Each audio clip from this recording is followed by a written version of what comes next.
మీరు medical store నడిపిస్తున్నారు 2019లో. కానీ ఇప్పటికీ పాత చినిగిన కాగితపు ముక్కని ఉపయోగించి బిల్లును తయారు చేస్తారు. అది చివరికి ఇక్కడ దొరుకుతుంది.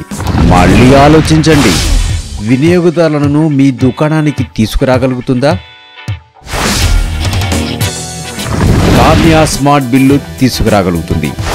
టార్నియా స్మార్ట్ బిల్లు కస్టమర్లకు మీ దుకాణంలో చేసుకున్న పొదుపు చూపిస్తుంది. తదుపరి షాపింగ్ కోసం కొత్త ఆఫర్లు కూడా చూపిస్తుంది. ప్రజలు మొబైళ్లలో ఉన్నారు, మరి మీ బిల్ ఎందుకు కాకూడదు? టార్నియా స్మార్ట్ బిల్లులు SMS మరియు వాట్సాప్ ద్వారా ఆటోమేటిక్ గా చేరుకుంటాయి. మీ వినియోగదారులు ఈ రకమైన అనుభవాన్ని పొందినప్పుడు మీరు ఎందుకు నెంబర్ 1 చాయిస్ గా మారకూడదు?